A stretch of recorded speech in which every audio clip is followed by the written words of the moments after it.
Welcome, everyone, to a new episode of On the Rise. My name is Vishal Yathish. On the Rise features top tier founders, innovators, and investors to talk about their journeys and motivations to help inspire the next generation of leaders. Today, we're joined by my good friend, Jadyn Bryden. Jadyn is the vice president at Xfund, an early stage venture capital firm built to back entrepreneurs who think laterally and experiment across disciplines. Hi, Jadyn. Thanks again for joining us today. We're so excited to have you. Hello, good to be here. So let's dive right in. Would you mind sharing more about your background and how you got started at Xfund? Yeah, so I before Xfund worked at a company called Harvard Student Agencies, which is the largest student-owned company in the world. And the roles that I had there, I started out as a tutor, and then I managed the partnerships for students in China, and then went into the role of chief people officer, so managed the HR for the over 600 employees. And then went into the role of chief strategy officer, where I helped to manage the strategic plan, worked with the board of directors, created groups, priority groups to make sure that all of the things that we wanted to set out as a organization were getting completed.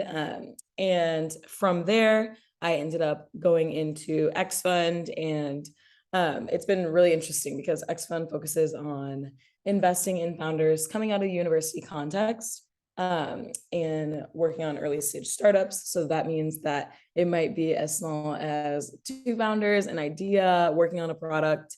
They might be pre-revenue, and we come in and help them to start to grow their company and really take off. And was there any sort of learning curve between your prior role as CSO at HSA and at Xfund? How was that experience? Yeah, I would say that there was less of a learning curve than I expected in terms of like the day-to-day work. The CSO role is like strategy is a lot of planning your own schedule, thinking about how you're going to reach goals in a very loose structure. And I think that working in VC is a similarly loose structure. You kind of work with a team, but you do a lot of planning your whole day yourself, whether that be when you want to chat with founders, who you want to speak with, how you want to help out your portfolio companies.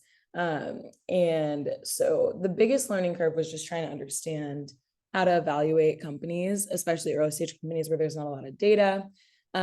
So that I think like really refining your ability to see and evaluate companies takes a long time. Like it comes with volume, seeing hundreds of companies over time and like getting to understand, okay, these are the ones that end up doing well, and studying like past cases of like, okay, in our portfolio company, here are the ones who did well, here are the ones who didn't, and like why, what were the early indicators, what were the industries, like what types of questions do we ask. So that took a long time, but the overall like managing the day to day was a much faster learning curve. So now that I've been with Xfund for over 2 years now, and I feel like I got the ropes now. So there's always more to learn, especially when it comes to like what each individual founder comes to share with me. I learn something new on every single call. But I would say, like, in terms of VC, I'm starting to finally see some patterns and like understand what's happening. So it's been good. And just piggybacking off that last question, how do you think your based on your experience, do you think it's important to have operator experience before launching your own company or entering venture capital? Yeah, that's a great question. I definitely think that it is really helpful because if you're going to be helpful to founders, it's helpful to have been a founder before. And so, like, with my operating experience at HSA, like, there are so many things that are helpful when portfolio companies are like, okay, how do I think about hiring and firing people? Like, that was like a big part of my job when I was the chief people officer. When founders are like, okay, like, how do I think about what to make employees want to come work for us and stay with us? And I'm like, oh, that was a big part of my role when I was chief strategy officer. Like I thought about literally our incentives to make ourselves an employer of choice Mhm. for the employees. And so there are little things like that that if you never did it before, it's hard to have helpful advice. And so I think that you become a better VC by having worked at a company and been on the operator side. And since you deal with student-led startups daily, when do you think is the right time to start a company? And do you think prior experience as a founder is necessary for success? Yeah, so I think that you could start a company at any time, honestly. We see students of all ages, all like parts of their career. So it might be a freshman in college starting a company, or a senior in college, or a second year PhD, or a seventh year PhD, or someone in business school. Like we see literally everything. And so um, there's never really a good time to start a company. It's like having a baby. Like there's so many analogies to having a baby, and it's similar because it takes a lot of your energy, it takes a lot of your focus. You have to make other sacrifices. Everything goes into it. You're always talking about it. You're always looking for resources to bring into that. And so there's never a good time, which means that any time is a fine time to start. We really want for founders to be full time in their company when we invest. So if it is a founder who's a first year student, we do have to wait a long time before they graduate when we will invest, but that doesn't mean that they can't make valuable progress while they're still in school. And that doesn't mean that we can't like help them to get connected to the right customers, get connected to the right potential hires, and like help them along that path.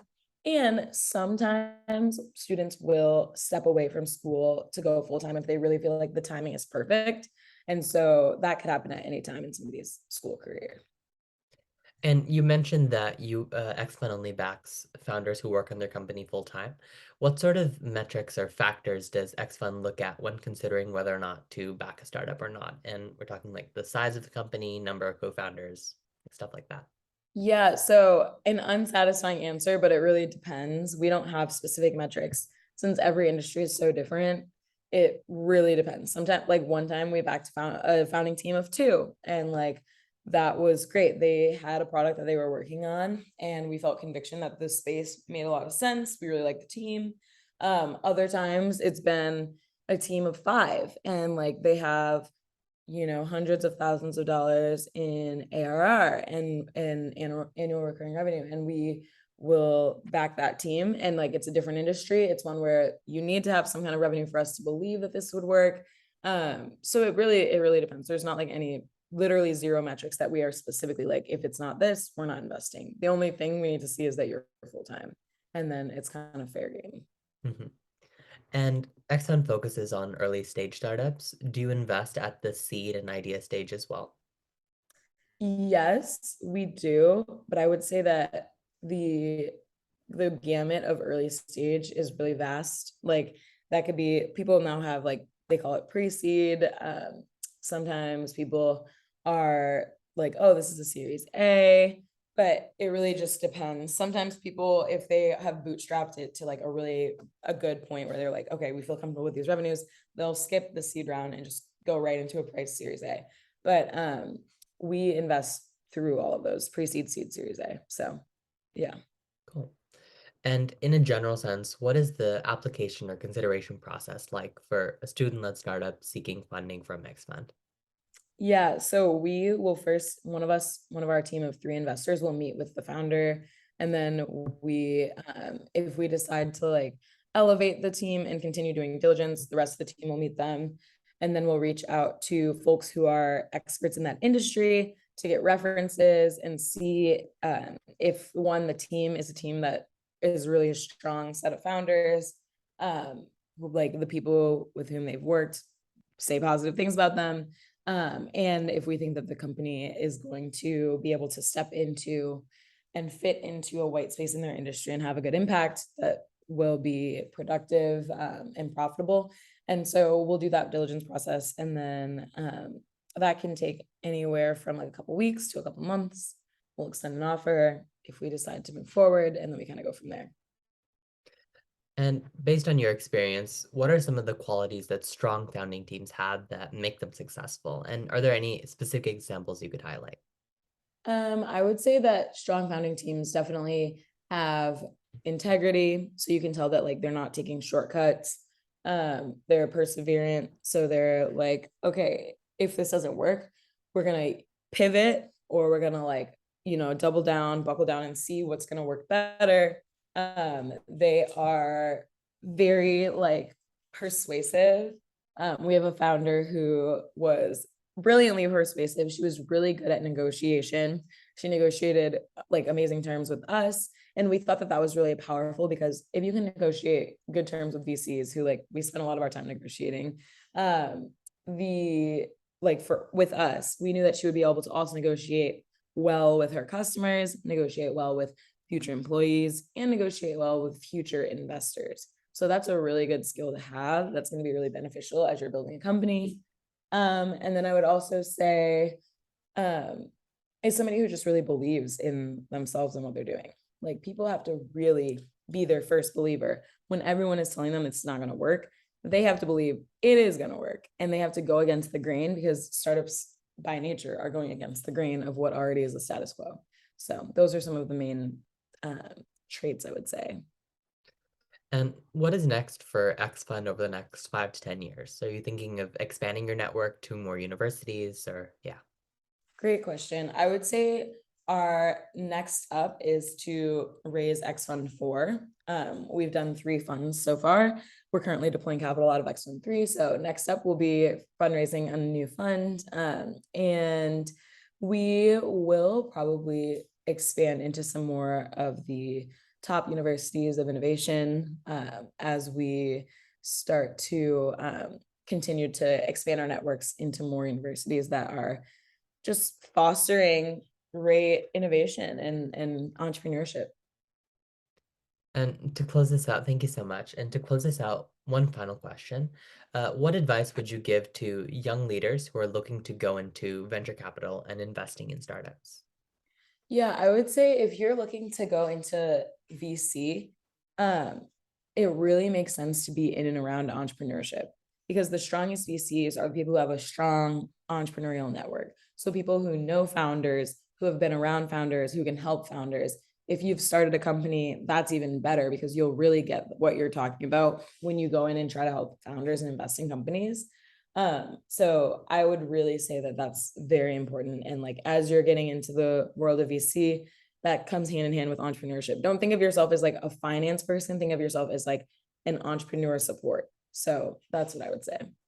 That's really great advice. And thank you so, so much, Jadyn, for your time today. I know you must be crazy busy. No, my pleasure. Thanks for taking the time to interview me. I'm excited to have this be helpful for folks who are interested in entrepreneurship and VC. It was my pleasure. Thanks everyone for joining us. Stay tuned for my next episode and see you all soon. Bye. Bye.